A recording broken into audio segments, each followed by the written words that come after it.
খাবার তৈরি করার জন্য যদি আমাদের আগুনের দরকার হয় তাহলে আমরা খুব সহজে গ্যাস ওভেনে আগুন জ্বালিয়ে রান্না করে নিতে পারি। তার জন্য গ্যাস রেগুলেটর ঘুরিয়ে গ্যাসের প্রবাহ চালু করে সেখানে কোনোভাবে আগুন ধরিয়ে দিলেই হলো। কিন্তু এই আগুনের কাছে যদি আমরা যাই, খুব কাছেও নয়, তাহলেও আমাদের দেহের অনাবৃত জায়গাগুলোতে একটা অস্বস্তিকর অনুভূতি হবে। আগুনের কাছে গেলে এরকম অনুভূতির নামই গরম লাগা। এখানে আমাদের একটা জিনিস বুঝতে হবে, বিষয়টা বেশ ইন্টারেস্টিং, তাই একটু মনোযোগ দিয়ে বোঝার চেষ্টা করো। আমরা আমাদের ইন্দ্রিয়ের সাহায্যে যা কিছু অনুভব করি প্রকৃতির মাঝে ঠিক সেটাই ঘটে না। প্রকৃতির মধ্যে যেটা ঘটে সেটা আলাদা ব্যাপার, আর সেই বিষয়ে আমাদের অনুভূতি আলাদা ব্যাপার।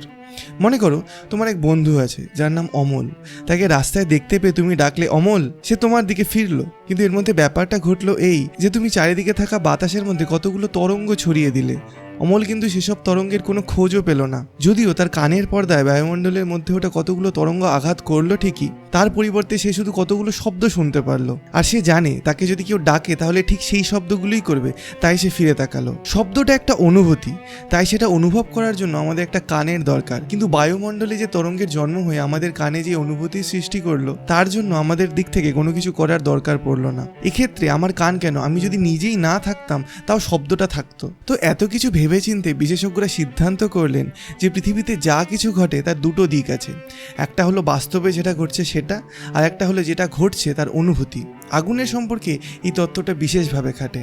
আগুনের যেটা অনুভূতির দিক, যাকে আমরা গরম লাগা বলি, সেটা নিয়ে এখানে আমরা আলোচনা করব না, কারণ গরম লাগার অভিজ্ঞতা আমাদের সকলেরই আছে। কিন্তু যেটা অনুভূতির ব্যাপার নয়, যেটা আসলে ঘটে থাকে, সেখানে আগুন বলতে কি বোঝায় আর গরম বা ঠান্ডা বলতে আসলে কি বোঝায়, সেটা নিয়ে একটু কথা বলি। এই বিশ্ব ব্রহ্মাণ্ডে কোনো কিছুই স্থির নেই।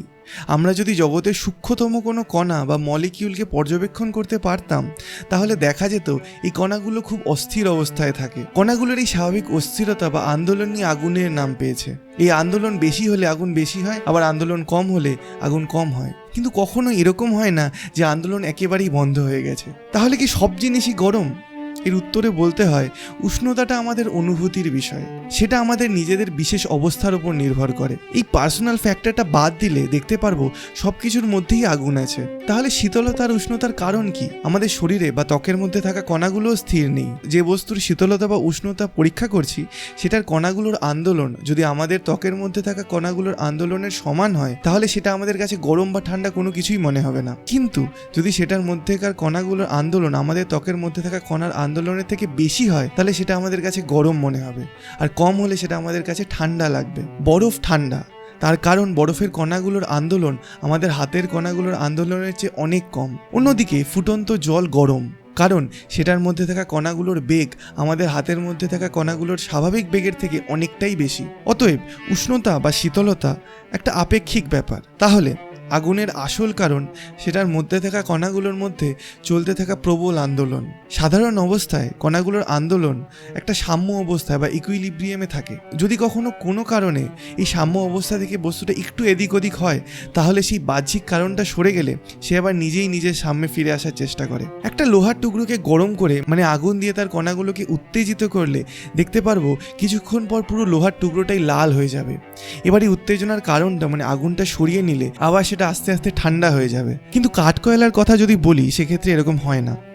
একবার আগুন নিভে গেলে সেটা আবার আগের অবস্থায় ফিরে যায় না, শুধু ছাই পড়ে থাকে।